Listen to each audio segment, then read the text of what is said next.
Hey guys, Stealth here, and welcome back to Wargame. Today I'm looking at Ash and Shadows, and this is the Egypt-Syria coalition. Well, it's not technically a coalition. This deck is called Egypt-Syria, and as you can see, it is not actually part of a coalition.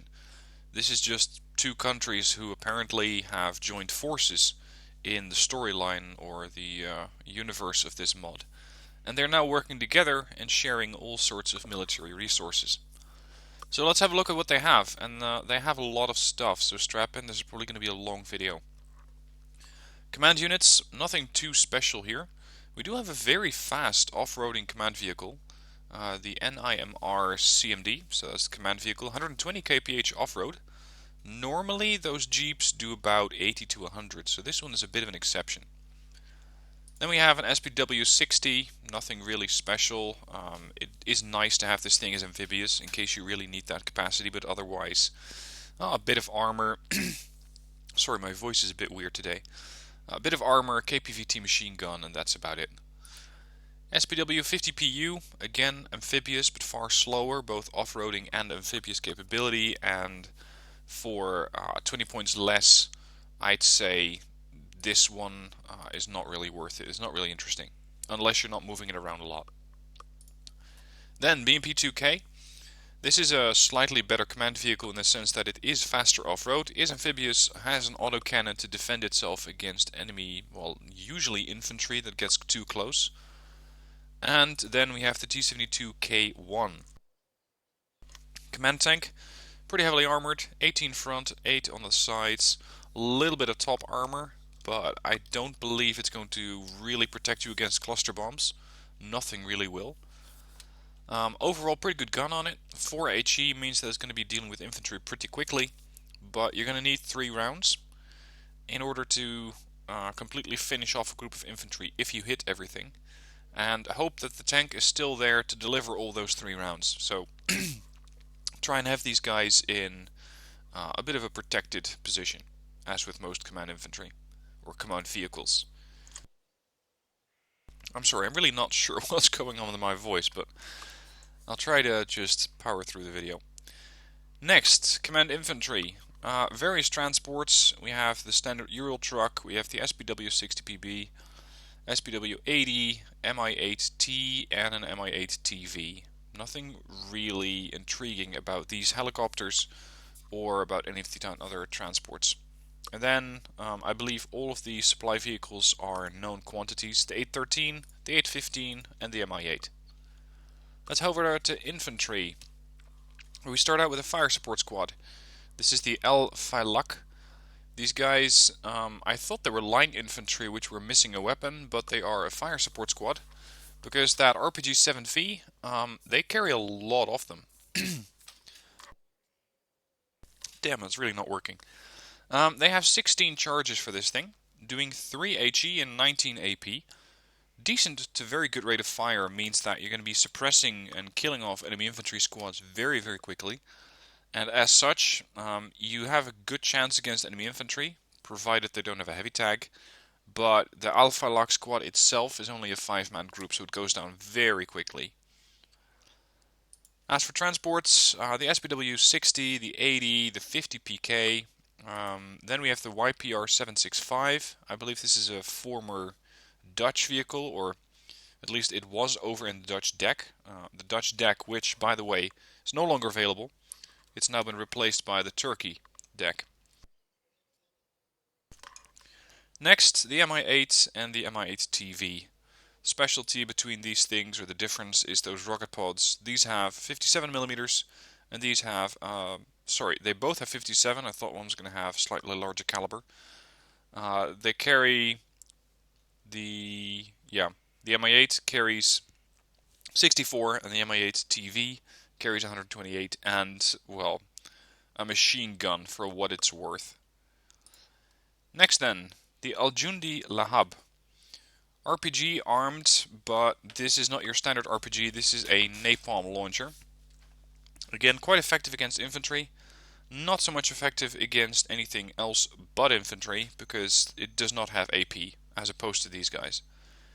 They do have 4 HE, where these guys have only 3, So you're going to be going through infantry faster, but again, they're only a 5-man squad, and they are less multi-role than the Phylak, so be careful as you're using these engineers. As for transports, one I haven't covered yet. This is the MKMD Bmp-1 Sp1. It's just your standard run-of-the-mill BMP-1. It may have a little bit more frontal armor than what you're used to, but overall the weapon on it, the 2A28 Grom, is still the same. They also have access to the EIFV. This thing is armed with a Bushmaster for, let's say, an autocannon or main gun, and they have the TOW 2.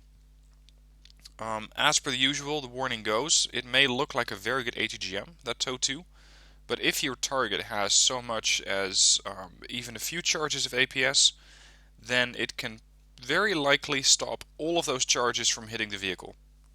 So the TOW 2 missile may look very nice, but in effect, I'd say the Bushmaster is more likely to be used. Then, the Saika, I think that's, well, that's my stab at pronouncing it, I'm probably wrong. Shock-trained infantry, but they're cheap, actually. These guys are only 10 points.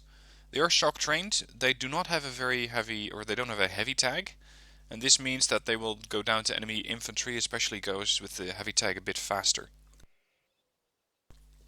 As for other stats, it's nothing really special. I think the Almadi is just your standard assault rifle. 45, 23, you're not really seeing any values here that you wouldn't be expecting. As for their transports, they have access to most of what the Aljundi have access to, with some exceptions, because they have access to the BMP-2C. This one is packing an autocannon as opposed to that Grom, and they come with the Concourse missile. I'd say the Concourse is more there for decoration than for an actual threat, because of, again, APS, and aside from that, your range is low, your AP is low, and your accuracy is, well, for an ATGM, pretty low, and it cannot be fired on the move.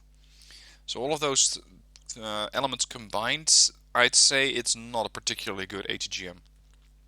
And, well, that's not surprising, because it's very old.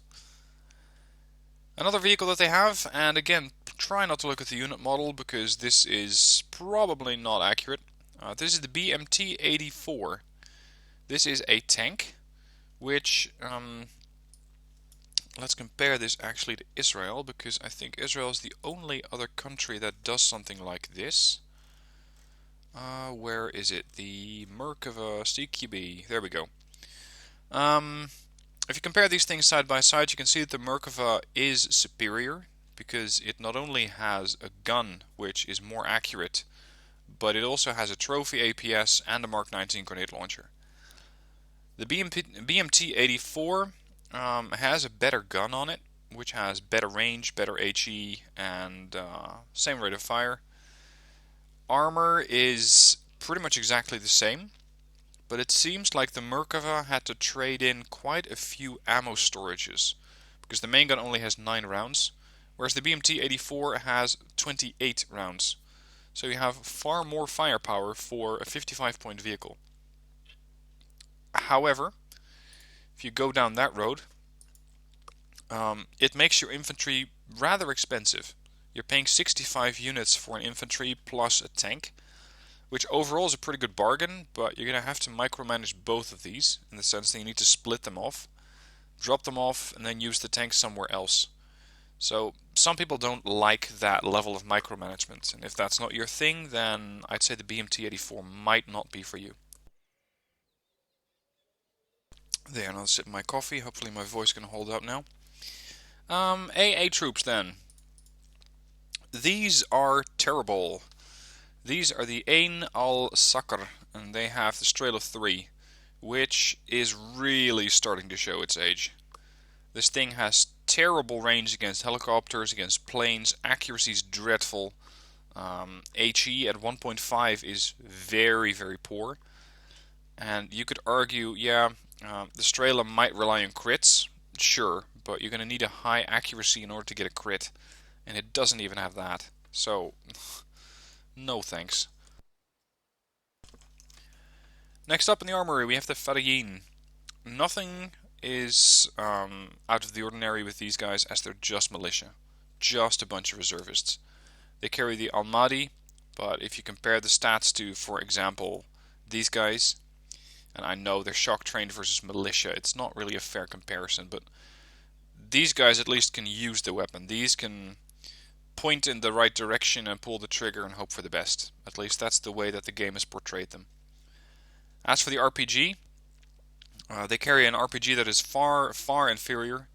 Yes, it is heat. It will always do some damage, but you only have 6, and you have an accuracy of 30%, so good luck hitting anything with that. The Fedayeen are mostly there as a swarm force, but other than that, not really. Next is the Haris al-Makvir. Again, my stab at pronouncing these things, probably far off. The STG 941, shock trained.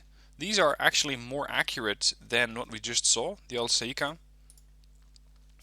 Overall, the stats on the weapon are virtually identical, but apparently the STG 941 is slightly more accurate.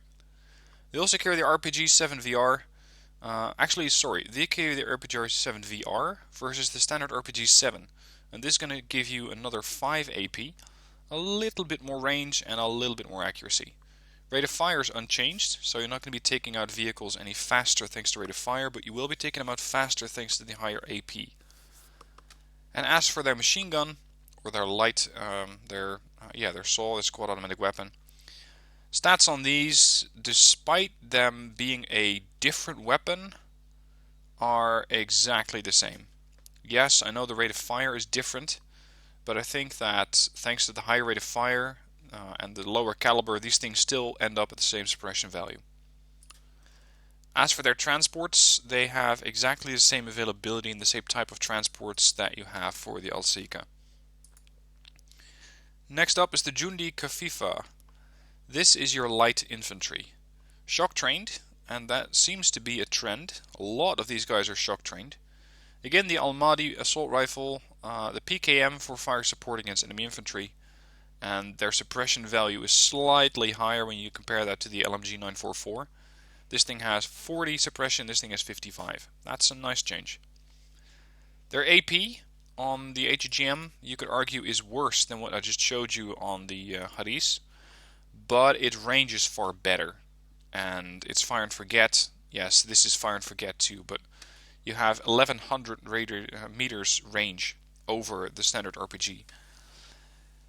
It may have 10 missiles.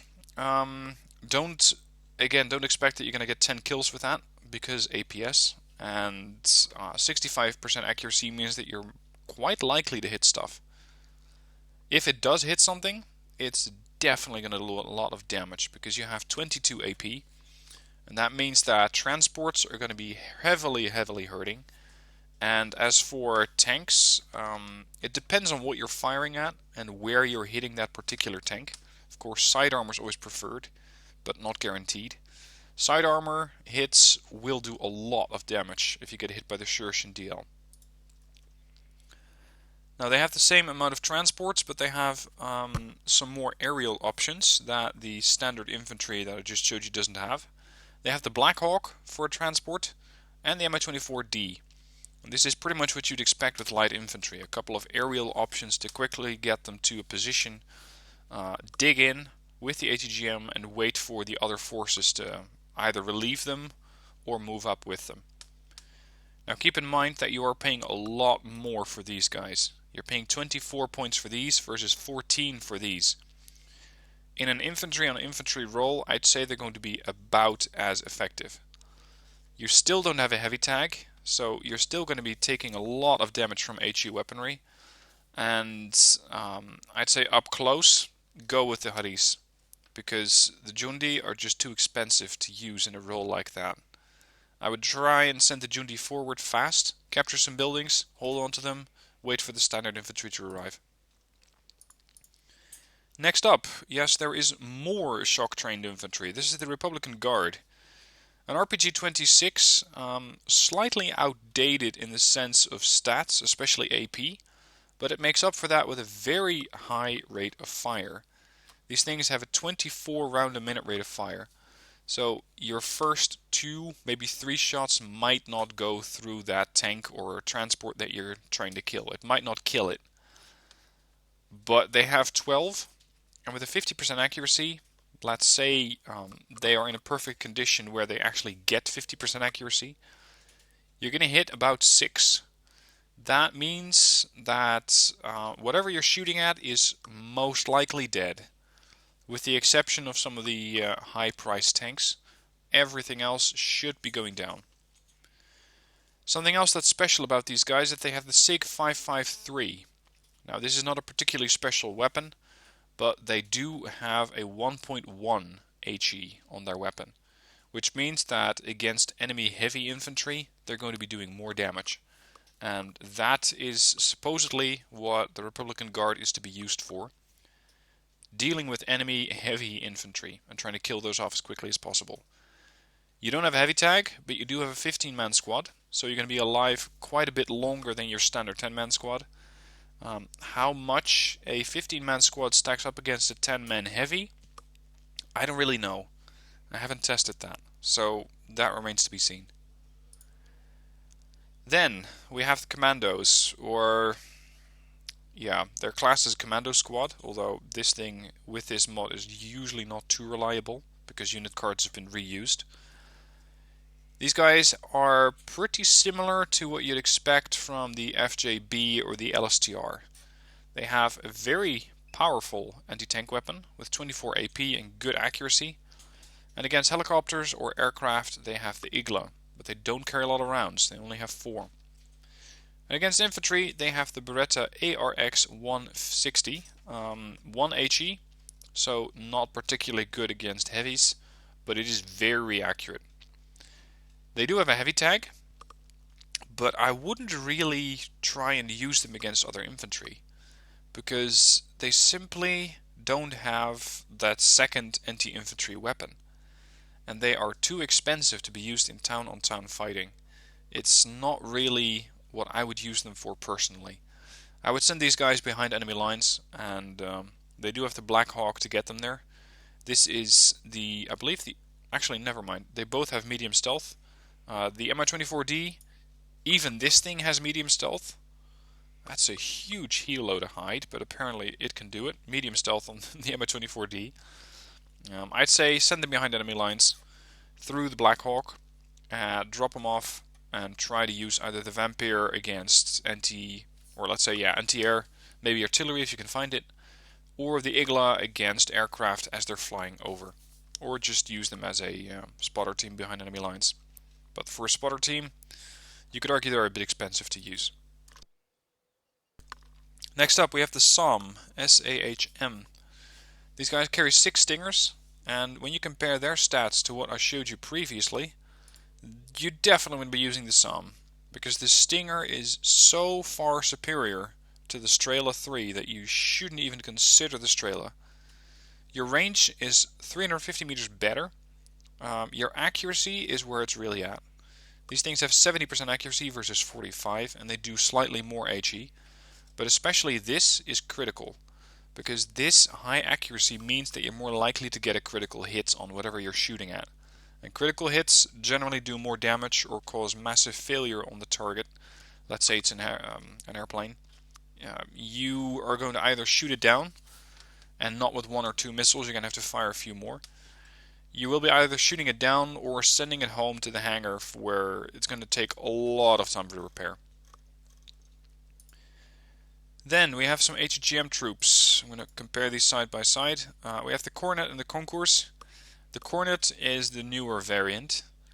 The Concourse is really showing its age. I already covered this missile. I'm not going to go over it again, but just showing you the difference. You get a little bit more range than the Cornet, a bit more accuracy, but a lot more punch. This thing has 27 AP, and that means a much higher chance of killing an enemy tank. Still, the APS threat is in effect, so make sure that you either exhaust the enemy APS by first lobbing Concourse at them and then switching to the Cornet, but this requires micromanagement, or find some other way to just tire out the tank, maybe stun it so that the APS doesn't fire, and then with that in effect, you can then use the cornets to kill off an enemy tank. Support tab, quite a few units here. Lots of AA options. We have the Cub-M3, long range, 6.3 clicks, 70% accuracy, 6 HE. This thing hits an aircraft and it crits. Bye bye. NATO jets are not going to appreciate getting shot at with this thing. The OSA is a whole different thing. It is far more short-ranged, but as opposed to what you'd normally expect from a shorter range weapon like this, it is not infrared. These things can be located, as you can see with the lock tag. This means that as they're locatable, you need to keep a closer eye on them and make sure they don't actually get seeded. This means that a 25-point unit is not as disposable as you might like. In case you want disposable, go for the Strela, either the Flacom Strela 1 or the upgraded Strela. And really the stats on these things haven't changed too much. Yes, their range has improved a little bit, but overall they're still pretty much the same vehicle. Then we have the Morphy.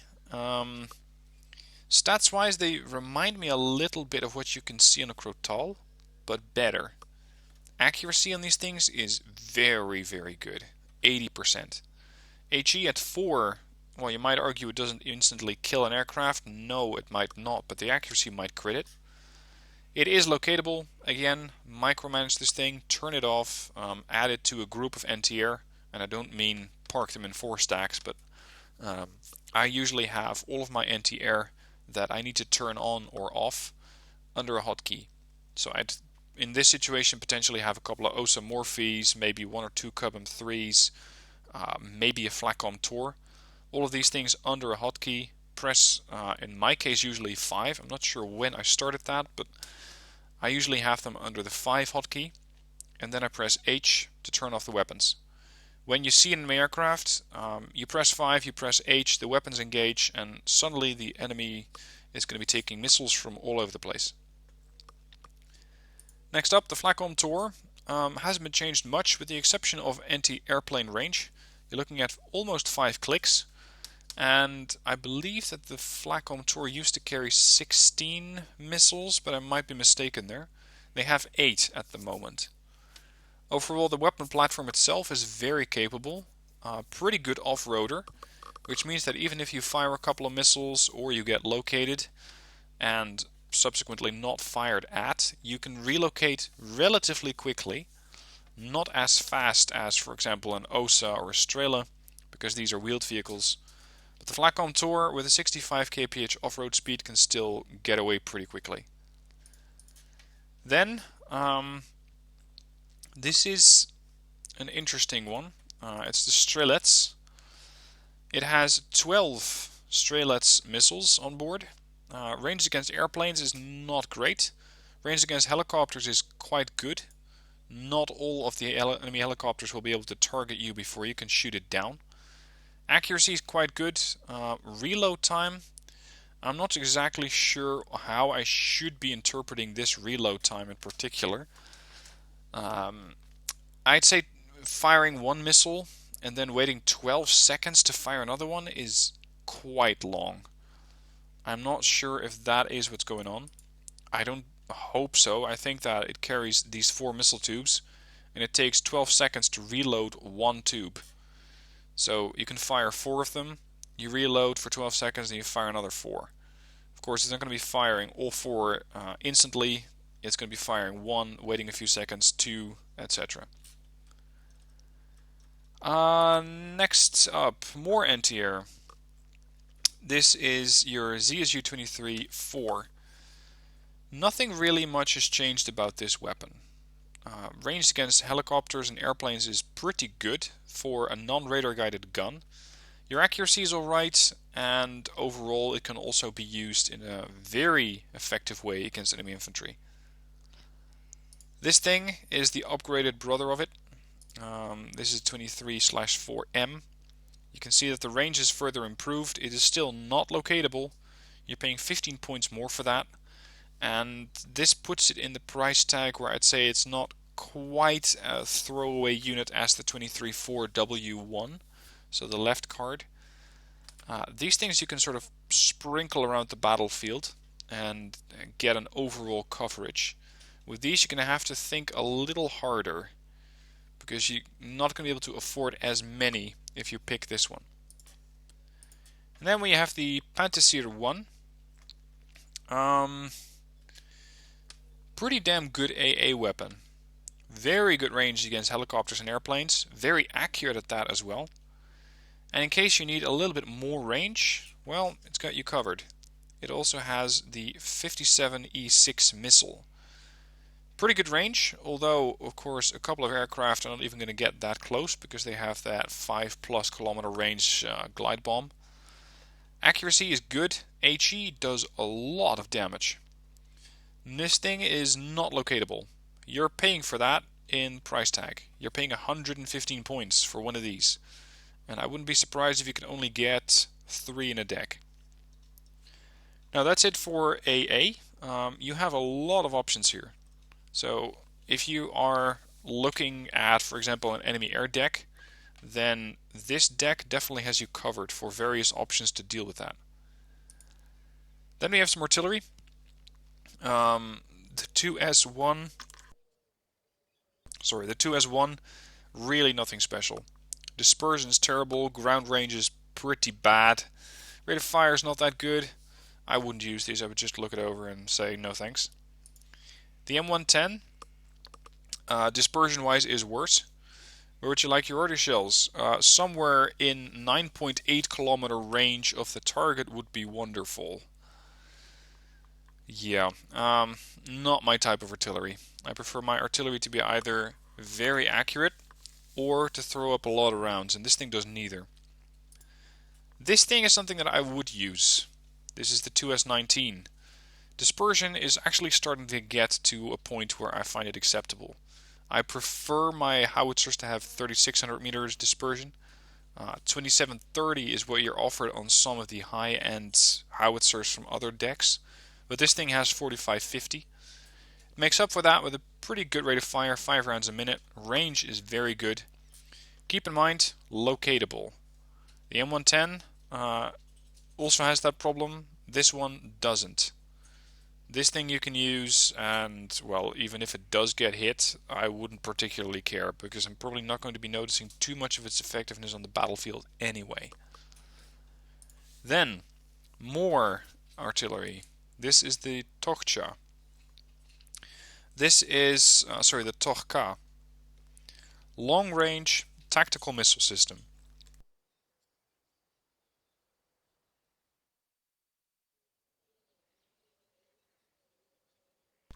Sorry, at that point my voice really gave out.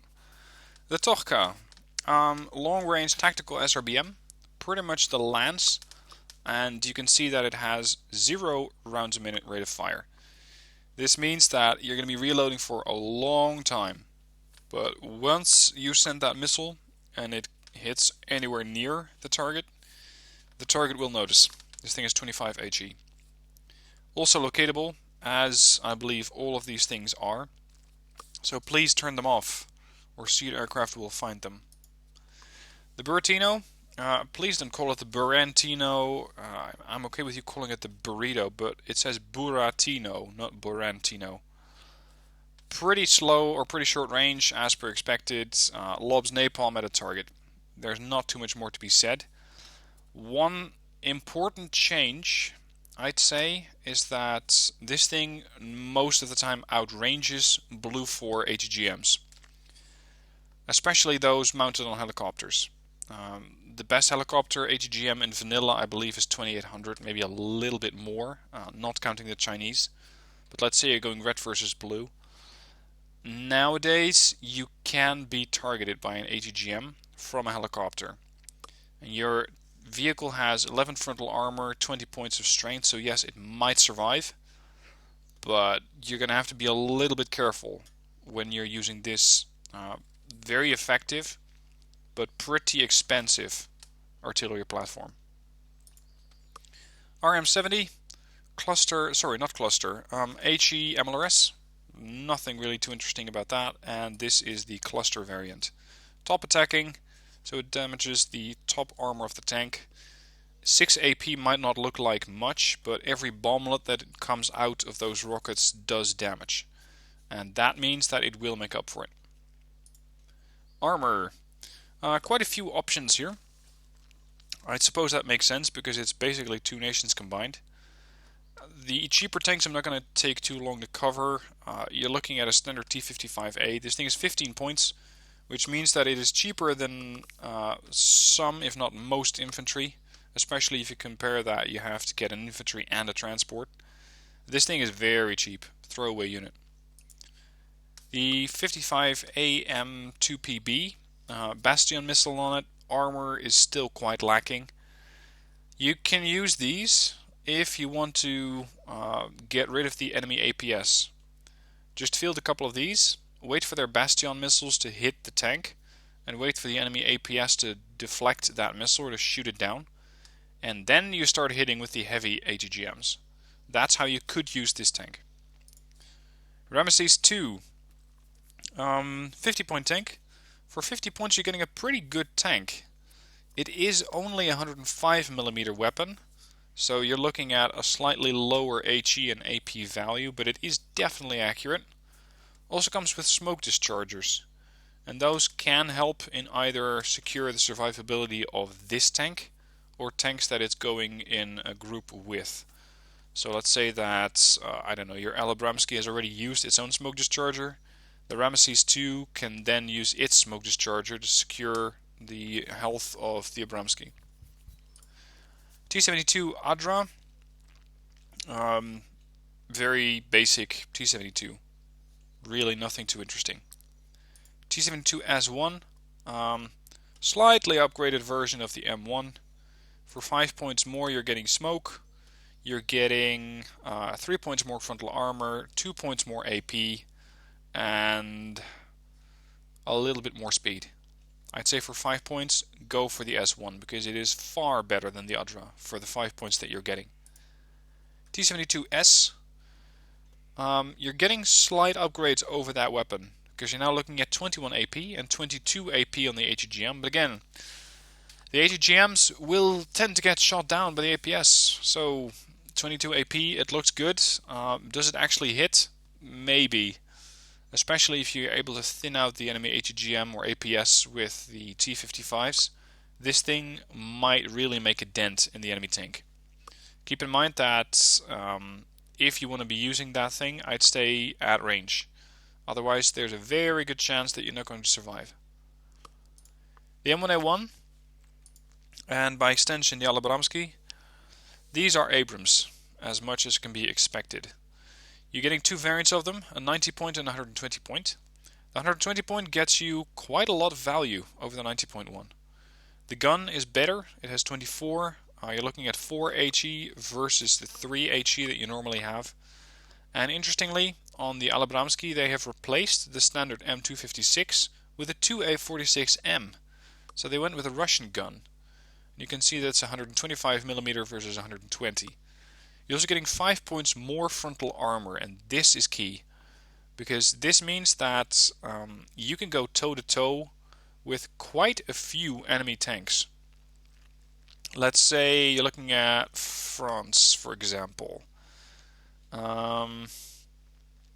You can go toe-to-toe with a Leclerc, and the Leclerc would not be able to damage you. Not if you stay at maximum range. The Leclerc is going to try and quickly close in on you and then start hammering away with a high rate of fire. But as it does so, it still doesn't have the frontal armor to stand up to you. Other units that you could engage, I don't know, a German Leopard. Let's say a Leopard 2A6. This thing is 25 points more expensive.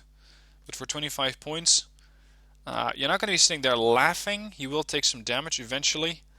But initially, the Alabramsky is going to quite survive. Because it has more armor and more punch than the 23 frontal armor and the 23 AP that the 2A6 can field. I'd say, were it not for the APS that some of these Leopards carry, this thing would be overpowered for the price that it has. Because especially if you can go toe-to-toe with a Leopard 2A7, and for the Germans, with the exception of the Leopard 2 130, this is the heaviest they can field. And it's 40 points more expensive. Yes, you're also getting some other stat upgrades like more accuracy and a better stabilizer, as well as APS and smoke, which you can't see, but it does carry it.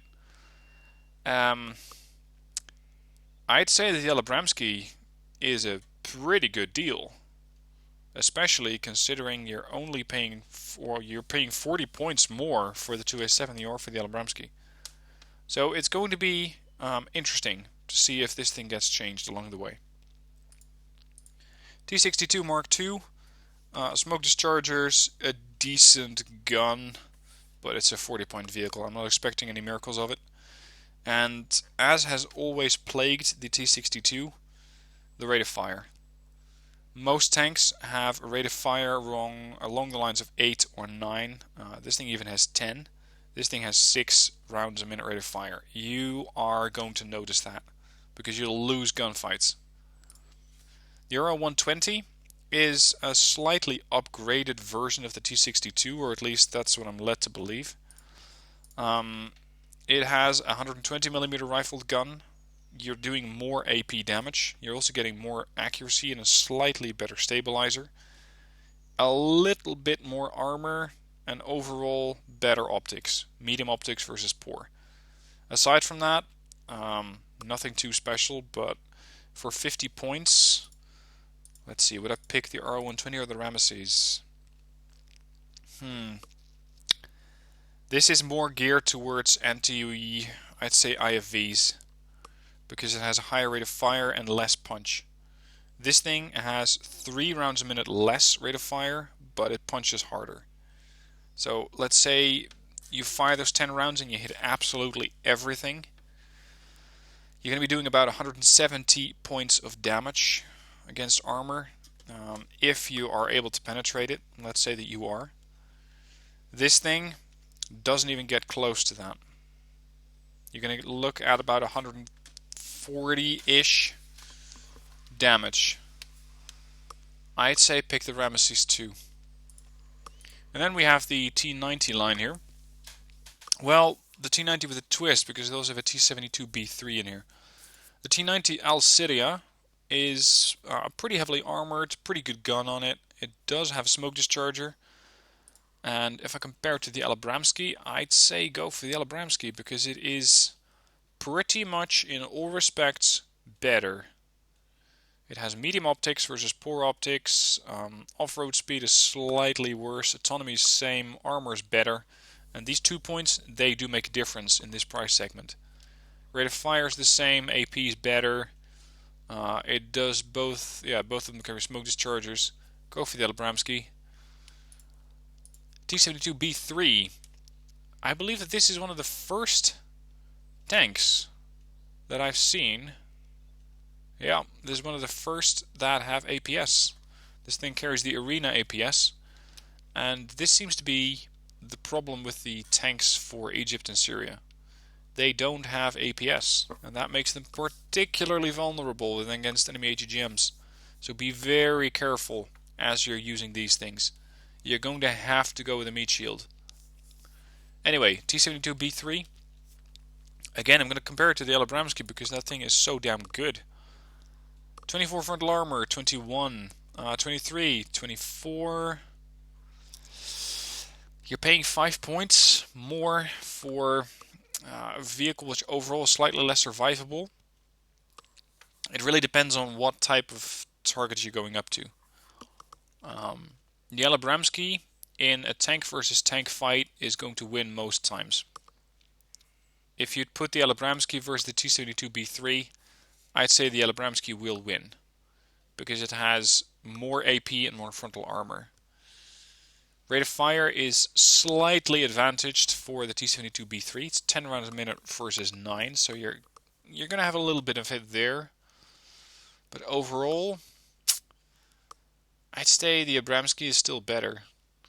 If you're dealing with AGGMs, that becomes a completely different picture, because then that 24 frontal armor will not keep you safe, where the APS is going to at least deflect 5 missiles, and then you have the smoke. This thing only has the smoke. That's it. And then finally they have the T90AM. I'm assuming this thing also comes with smoke, but you don't see it because the game can only show you 3 weapons. You have a sphere, you have a 2A46M smoothbore. I think that's the exact same smoothbore that you were looking at the Alabramski. You are getting slightly less armor on the front, but a little bit more on the side, a little bit more on the back, and 2 points more on the top. This is important, that top armor. Some of the enemy ATGMs are going to go through your top armor. And the Alabramski does not have a way to defend itself. And it doesn't have as much top armor. The T90AM does, and it carries the arena, so it should be able to survive a little bit better. Overall, as I mentioned, most of these things don't carry APS. Apparently, these two countries don't seem to rely on APS heavily, which means you're going to have to field the T55 just as a meat shield against enemy ATGMs. If you're fighting these guys, try to go for cluster munitions or a lot of ATGMs, because, as I mentioned, they simply don't have a lot of defenses against them. Recon, quite a few here, mostly because they have a lot of transports. MI2 Recon, MI8 Recon, exceptional optics by the way.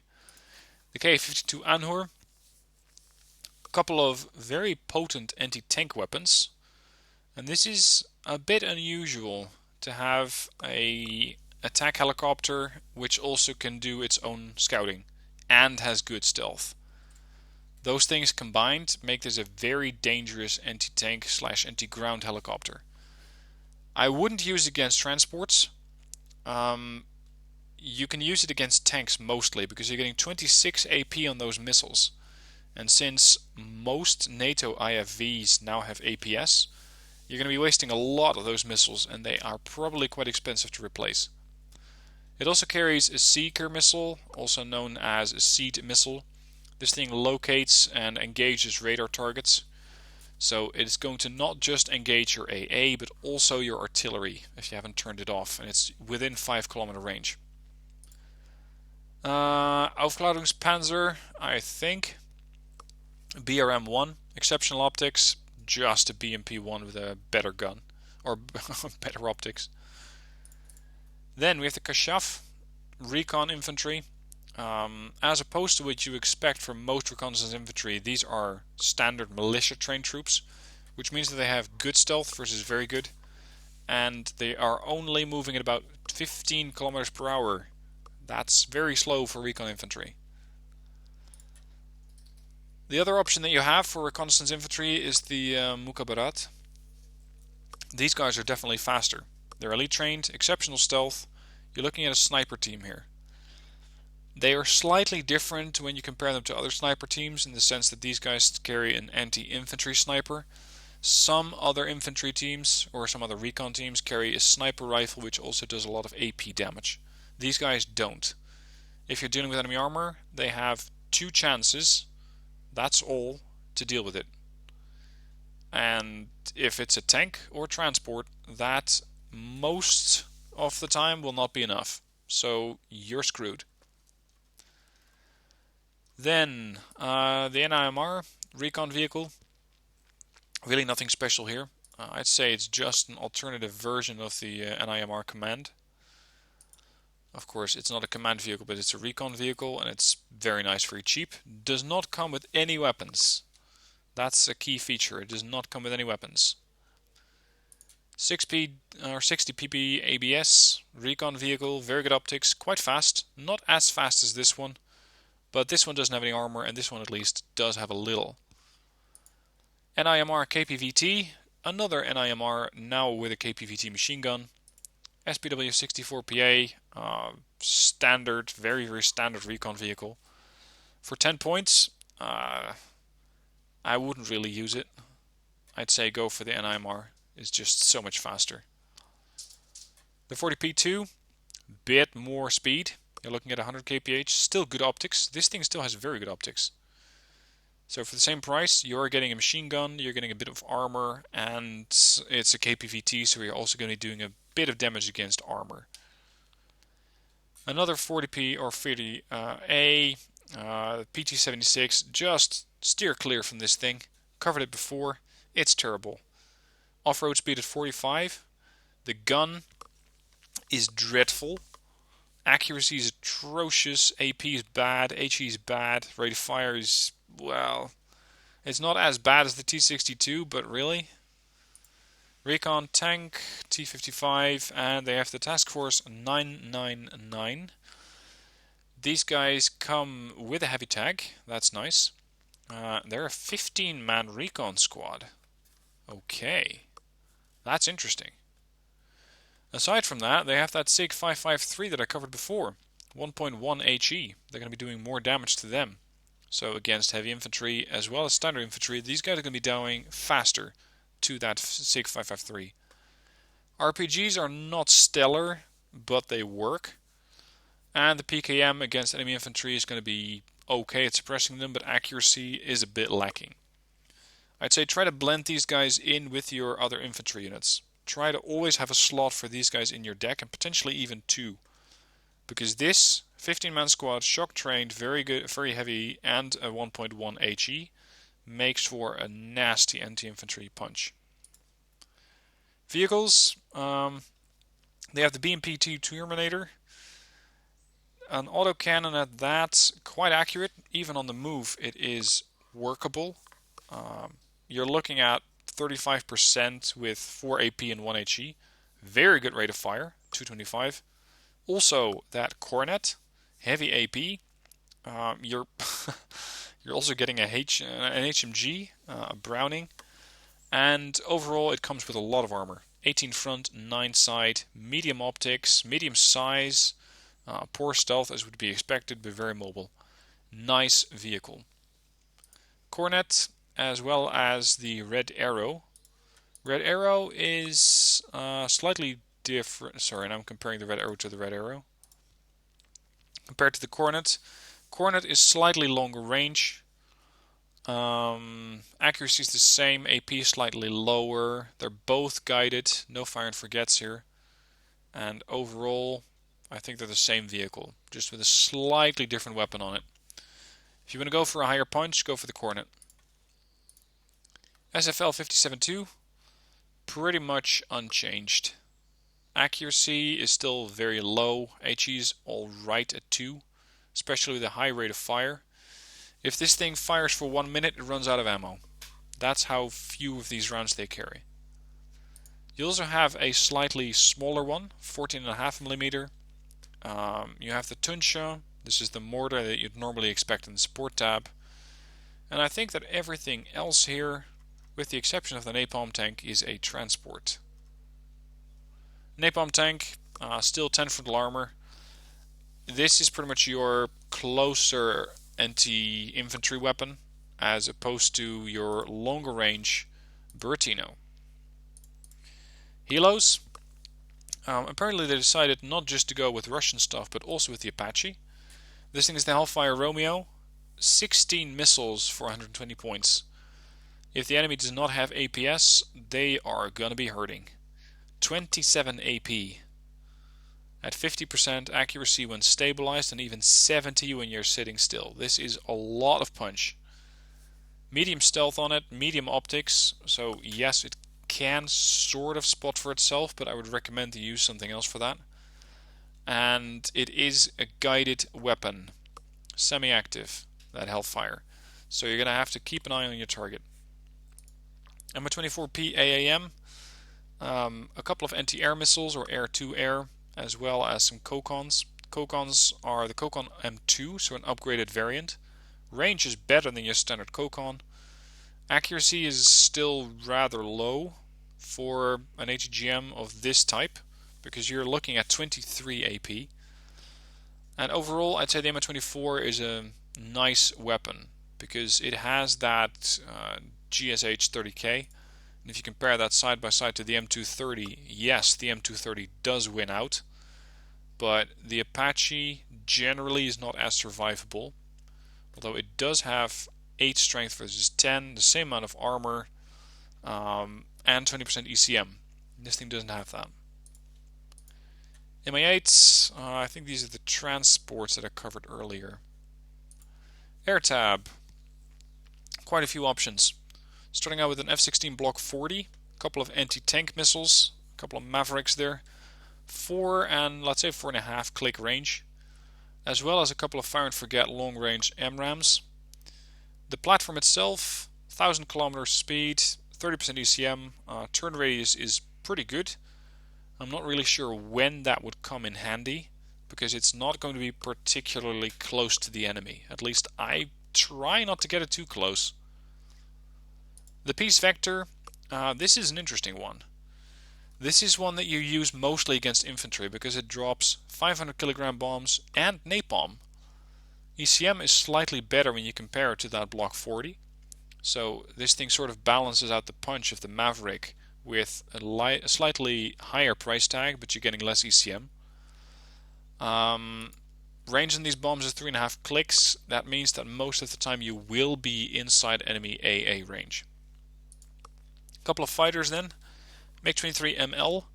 They have a long-range semi-active radar-guided missile, that R-27R. This thing has almost 10 clicks, does 4 HE when it hits, accuracy is pretty good, and it is very fast to come at your NATO jets. 1550 kph. I think that the highest I've seen to date is 1600, but this thing is not far off. MiG-29 is a slightly better version of air-to-air, because the MiG-23ML is starting to show its age. You're looking at a far larger turn radius, 475 versus 300. This thing may have originally been designed to dogfight, but not in the time frame where most of these aircraft are operating. The MiG-29M2, definitely a better capable dogfighter. And as opposed to the missiles that you can see here, these are fire and forgets. These two, these aren't, these are. They are 77s. They have less range. They do a little bit less damage, but you don't have to be around when the missiles are starting their run to the target. MiG-35E. Again, a couple of long range missiles, 9.4. Very, very accurate. And that high accuracy means that you are likely to inflict critical damage. If that happens, then you're either going to immediately shoot down a jet or at least do a large portion of damage to it. Turn radius at 250 makes this thing a mean dogfighter. The Rafale EM. This is even longer range air-to-air weaponry, 13.1 clicks. You are not as accurate as the MiG-35E. And compare these things side by side. Your turn radius is slightly larger. You carry 4 short-range missiles. And you have medium stealth on both of these jets. Speed, slightly advantage for the Rafale. ECM is 5% higher than this 45% here. I'd say the Rafale is slightly more geared towards going up against aircraft at shorter ranges, because this thing has 4 of those short-range air-to-airs. This thing has 2. But honestly, I'd prefer the MiG-35E because of those long-range air-to-air missiles. If these things can take care of the target, then I don't need my shorter-range R-74As. Next up are the bombers, or at least some of them. MiG-25 RBF still carries a mean punch. 15 HE bombs. It says 3.5 clicks range, but I'd be a bit careful with that because it's not going to drop all of those bombs instantly. And as you're closing onto the target, you're doing that with 1000 kilometers per hour, which means that you're going to be flying most likely right into enemy AA very fast. MiG-23BN, an alternate bomber with cluster bombs on it. Still pretty fast, 35% ECM. This thing carries 6 bombs as opposed to the 8 that you can see here. Again, it's going to be closing onto the enemy pretty damn fast. MiG-31, interceptor. Sheer interceptor. Carries 6 extreme range, 14 kilometer air-to-air missiles. These things hit with 50% accuracy, so they're not terribly likely to cause a crit. But in this case, they might not even need to, because they have 5 HE. So if one of these missiles manages to hit your aircraft, and then maybe another missile from a surface-to-air missile or manpads, good luck trying to survive that. Super 7. A multi-role. I'm generally not very fond of rocket pods. In vanilla they're quite good. In Ash and Shadows I just haven't really gotten them to work. Su-24 M4P, seed aircraft, no jamming pods unfortunately, so you're going to have to be relying on your own ECM to keep those missiles at range, because they will be fired at you. The enemy AA is generally not going to sit meekly back and wait for your missile to hit. If it does hit, that 27 AP means that I think everything dies. Maybe a Challenger marksman or another marksman platform survives, but most of them won't. The L-39 NG Nazir is a slightly better seed aircraft for 70. Actually, they're both 70 points. This thing carries 2, this thing carries 1. You have about a click more range. You are hitting less hard. You're getting better ECM, but your jet is far slower. That's the balancing factor. It does have medium stealth to sort of conceal itself. But do you want to get in very, very quickly, drop missiles and get out very quickly? Or do you want to rely on your stealth and then slowly crawl away from the battlefield? I'd say take the Su-22 M4P. And then finally the Su-22 M5, another anti-tank plane. Carries 2 fire and forget missiles at a range of 4.2 clicks. If you compare that to the one that we started out with, the Block 40, you can see that the Block 40 has more range. Accuracy slightly lower, so that leaves a comparison of the aircraft itself.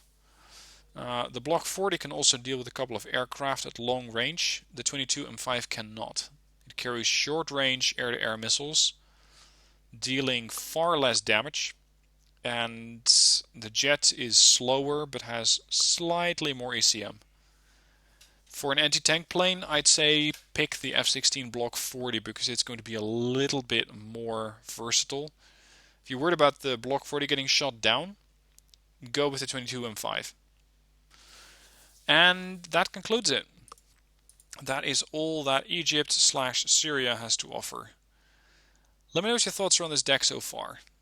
What do you think its strengths and weaknesses are? What is it lacking in? What is it very good at?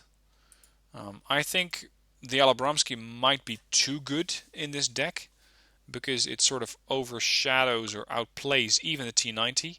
And as I've shown you, this thing even manages to make a Leopard 2 A6 look bad. I'm not sure if that's fair. So maybe the Alabramski needs some work. Anyway, over to you guys. Let me know what your thoughts are down below in the comments. Hope you enjoyed the video. Tomorrow, more from Second Korean War with Ash and Shadows. And aside from that, let me know what you think about the mod so far down below in the comments. See you soon.